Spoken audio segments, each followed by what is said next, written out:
Hello, I'm Wendy Wilson, and I'd like to welcome you to another edition of Realizing Potential. Today I have with me in the studio one of Albany State University's great forces. He falls in our student demographic. He's in our graduate program and a very familiar face throughout the Southwest Georgia community, and we're proud to say that he is an undergraduate alum and now again preparing to complete his graduate work here, and we're just excited about his continued future. He continues to make an impact. I could brag about him all day long, but we'll let him join in on the conversation that I'm having with you. He is none other than Mr. Demetrius Young. How are you? Thank you for having me. Oh, it's my pleasure. Awesome. This is long overdue, long overdue. Yeah. And I was thinking the producer, Connie Williams, and we were kind of working out the slate of guests for the fall semester. And I think it was on social media at the time, and I was like, why have we not extended the invitation? I have the perfect person. Oh, I appreciate it. Yes. I appreciate it. Yeah, let's learn a little bit. I know there's a small group of people who don't know your impact, so we'll educate them and enlighten the rest of the viewers as to what your activities are and your interest and what you're so passionate about. But let's start. You're a native Albanian? Native Albanian. Okay. Native Albanian, born and raised here. And my connection with the university goes way back. I tell everybody I've been going to Albany State since I was 5 years old.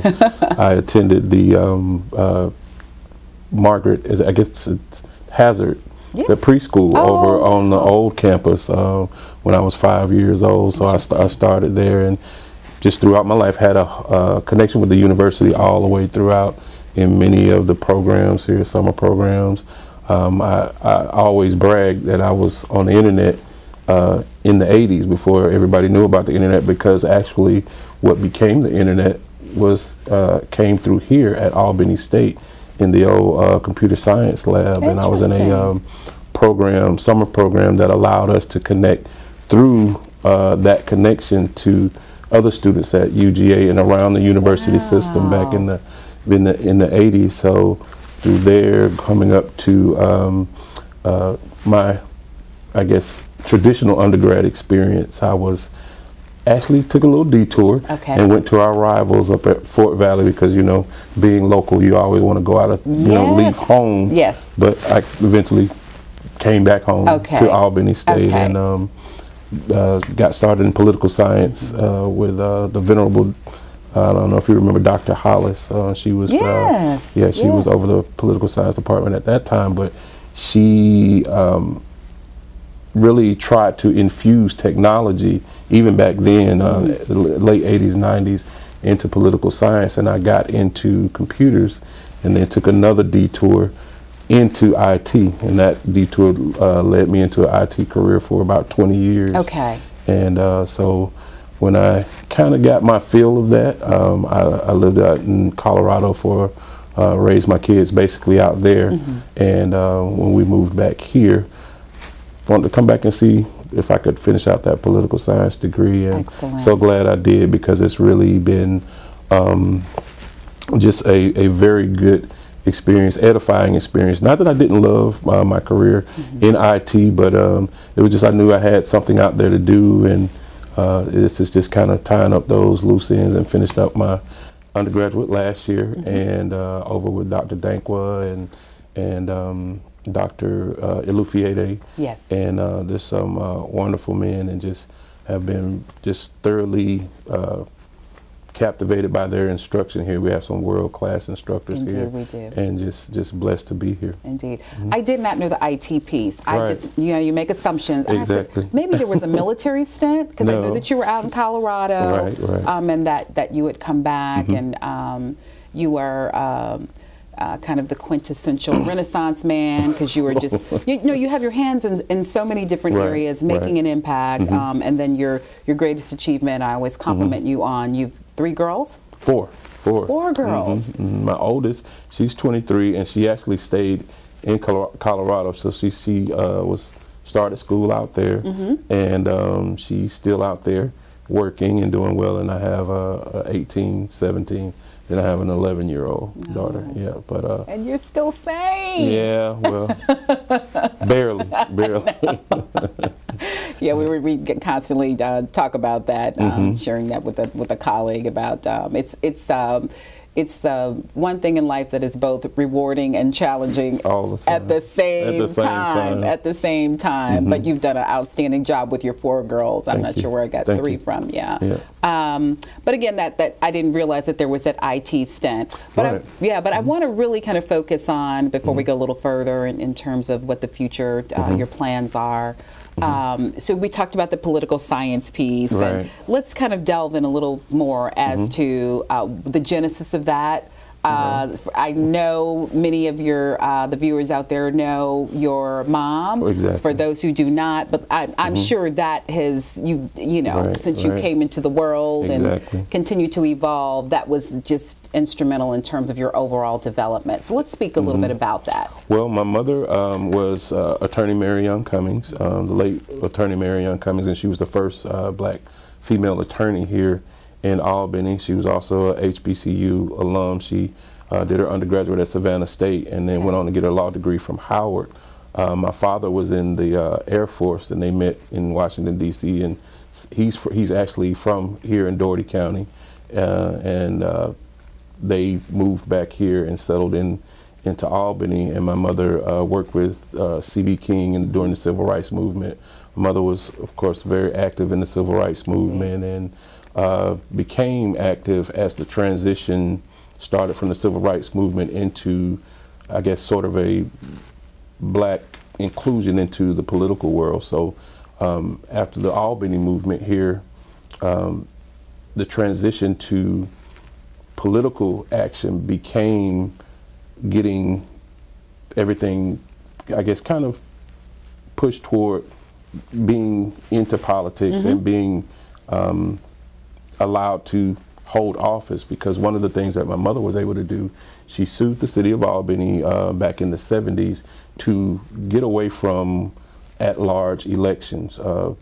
Back then, anybody could hold office no matter where you lived, but that kind of isolated black folk from having a representative for their own neighborhood. So she sued the city of Albany along with some other people, and that started ward elections. So you had a representative who could represent your area, and she was the first of 3 African-American city commissioners here in Albany, along with Charles Sherrod and Mr. Robert Montgomery back in the 70s. So that, kind of steeped my entry into politics. I got involved in one of my dad's early campaigns at 4 years old, doing a political commercial. So that I go way back with politics. You've had a steady diet of that. Exactly. I don't know if I've shared this story with you, but I have a really it's always amusing, but I was so charmed by it at the same time. I had the honor to MC an event where your mom was recognized for her work during the Civil Rights Movement, and Danny Glover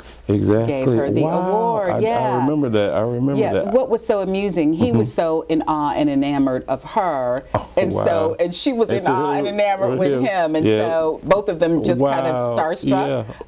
And so I was always, I recall that from time to time, and so I was so pleased that she was able to receive that honor. That was one of her favorite moments. Oh, I'm so glad to know that. It was a beautiful occasion. The room was filled, and it's so important to honor our loved ones before they give them their just dues before they transition into the ancestor stage. So you had a steady diet of politics and community activism. You were still carrying that. You picked up the baton, if you will. So you were very active very recently, a couple years ago, fighting against an unwanted presence, if you will, in this community. Yes, and that wasn't necessarily something that I chose. It kind of chose me. We had a situation where a liquor store was allowed to be put in a residential area in our neighborhood. This is a poor, kind of disenfranchised, all the words, impoverished neighborhood. And the forces in the city government decided that it was okay to allow a business owner to place a liquor store there. And ironically, this was a block from my house, and right where my daughter and other school kids catch the bus every day. And it's right across from a housing project. So we know how problematic liquor stores are for impoverished communities. We recognize that most of the liquor stores in Albany are located on major thoroughfares, but we were wondering, why did they allow this to be in a residential neighborhood? So we spoke out about it. I went back to the blueprint that I was taught by my mother and organized the community. We had mass meetings just like they did back in the day, and we, organized ourselves to be heard at the city commission meeting, and we were able to thwart him being able to kind of expand the liquor store, but he's still kind of allowed to build it. But we're working with him, and that's one of the things I was probably more proud of. We didn't want to necessarily, just kind of vilify him, but we wanted to say, hey, this is not good for our community, and we want you to have a business and be in business, because we do need, small business ownership, but we don't need that kind of business here. This is a mistake. Let's figure it out. So we're still negotiating with him as a community, and so far as we've heard, he does not plan to build it. So that was a win for the community, and we're just keeping on trucking, and that was my first foray into kind of a social activism. One of many, I'm sure, and there are so many messages just in that story shared, one of which that there's certainly a level of accountability and responsibility, business owner, when you come into a community. Certainly you have done, meaning you, but him, and any business owner, you've done your research. And you know the potential revenue, but again, that responsibility at what cost? At what cost? And so you're coming in, again, taking away revenue, but the impact and the long-term impact, area and environment that is battling so many social ills, and then to come in and in many respects exacerbate that. And as you say that, one of the things that was so awesome about that, we had all segments of the community kind of speak out against it, and even here at Albany State, our wonderful head of the Criminal Justice Department, Dr. Ochi, wrote a wonderful piece in the Herald, just outlining with data and research why liquor stores are not good for impoverished communities, and we were just so happy to have that as part of our stance. Look, here's the research. Not we're just here protesting. We're not just here, kind of, being in an angry way. We have research. We have data to show you why this you shouldn't have put this here. This is not going to help the community. And like I said, all segments of the community spoke out. Albany State serves to, or can serve to, help the community out in those aspects, and that's one of the reasons I'm proud to be in the master's program here, because I've realized now that the research that is done here can be such a great help to impoverished communities. We can figure out poverty, we can figure out social justice ills. When we access these scholars here and access the experts who have data, have the research to tell us, how to implement policy to help our community.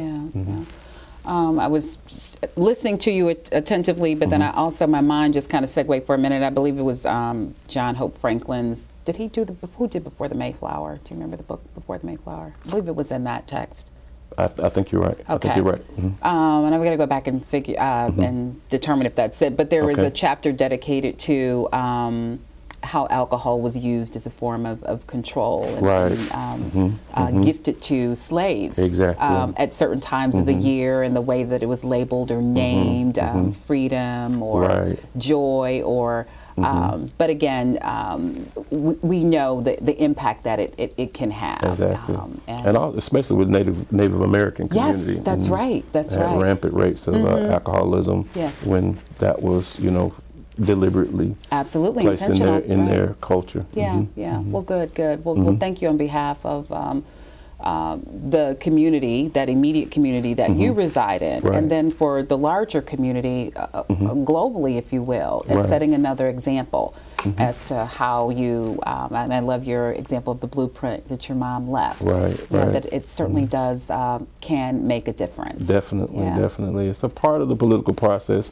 A lot of people are, you know, kind of down on protest, community activism. Oh, we don't need to march anymore. That's so yesterday. But these are the tools that they gave us. And like I said, just kind of learning, you know, with my degree and being here in study, you recognize that those are actually, that's part of the political process.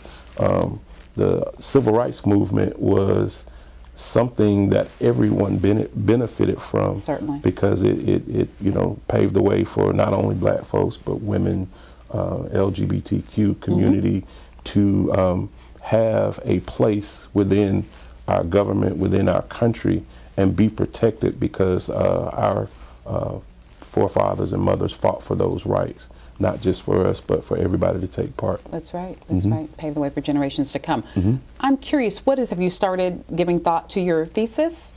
Well, I am working on a grant. Other things, like I said, Albany State is a wonderful place to be. I was involved in a grant writing seminar last quarter, and I'm working to possibly start a center of study in poverty in Southwest Georgia. Oh, wow. So I'm working with Dr. Mons, and I can't think of my lady up in the research department. They're really Dr. Rinsford?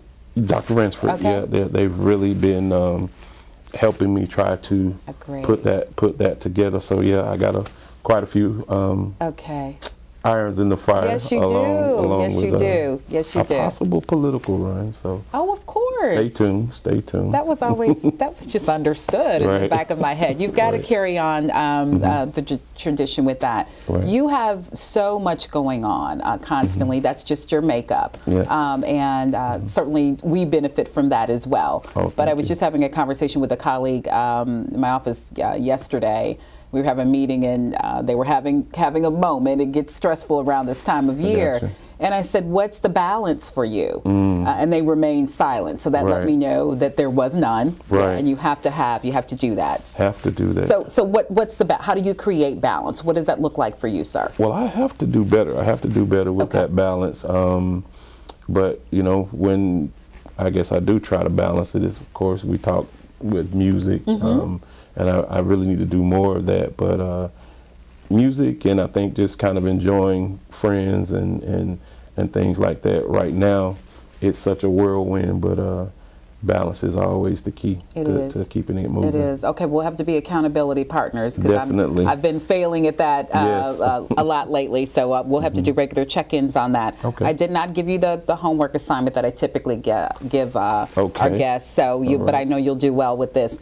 I'm going to ask that you do not include your parents in this answer. Yeah. So can you name one or two individuals that have impacted you on a global scale? Wow. On a global scale. And when I mean global, I mean that has global or international acclaim. Well, probably the person would have to have global acclaim. That's, well, you said I can't do my parents. If not, just one or two people that have impacted you, but they cannot be your parents. I know that it is obvious the impact that they've had on you. Exactly. Yeah. Well, I think I will probably, and I'm gonna have, if you allow me to do it, I have to do it in a general sense, and I would say probably all of my teachers over the year. All over the years. I was always early on realized the importance of education. My parents stressed that, and